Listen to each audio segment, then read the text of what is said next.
witness to. What did the students tell you? Who did you meet with?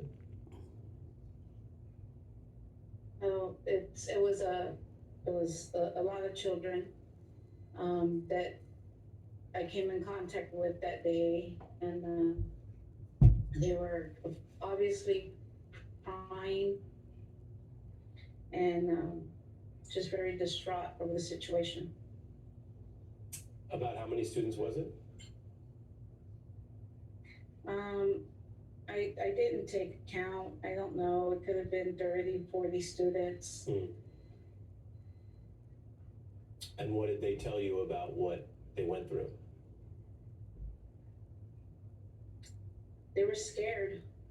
They were talking about what they heard, the bullets. Some heard pounding on the door, and others just talking about whether their friends were shot, and, just not knowing what was happening at the moment. What did they say about their understanding of what happened? I mean, what do they think happened? They knew there was a shooter shooting. That's all they knew. That's all that they knew. And so at that point, our only job and focus was to keep those children safe and assured that they were okay, they were going to be okay.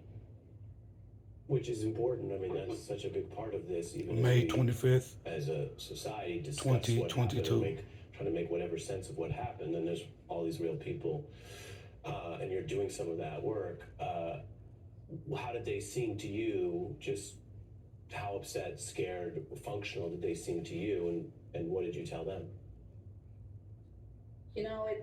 It's hard to put into words what you're experiencing at the moment.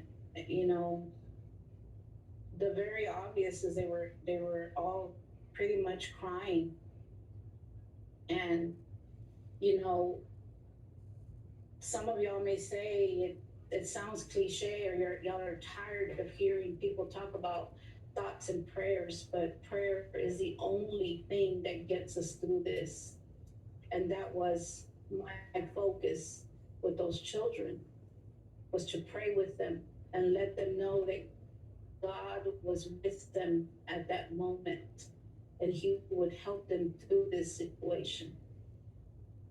And they themselves are children that go to church, where their parents have taught them some sort of faith, and they joined with me in prayer, as did some of the teachers, and just trying to help each other out, hug each other, to, make it through that storm at the moment.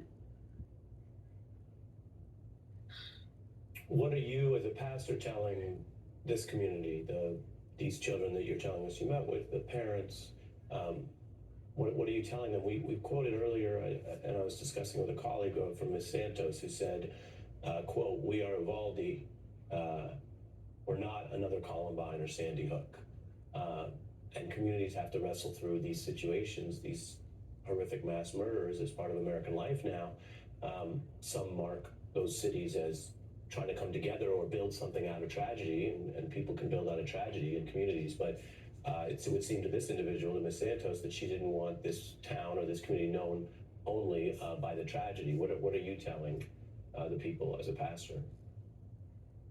As a pastor, we're just reminding people, that there's hope, and that something good, I know you kind of wonder what good can come out of this, but, something good can come out, where we as a nation, as a people, can unite to help individuals. You talk about the shooting, but there's other things going on in our community that no one's talking about, and it's the immigrants. We've had police chases here every single day for a year. There's lots of things that we need to talk about, not just gun violence. And we need to come together. We need your help as a media to help us get our voices out to what's really happening in our communities, in these rural areas. Speak the truth And let's talk about what's happening everywhere, everything, not just one topic or one person or one political party or one religion. Let's come together and help so that we're not remembered, so that there's not more cities marked by massacres and shootings. That's what we need to do. That's what I hope to tell this city and this community. Let's work together to help one another. Pastor Marcela Cabrales, it's unspeakably difficult time. I think everyone appreciates what you're doing for your community and meeting with those children as part of this path and process, and I thank you for joining us. Yes, sir. Thank you.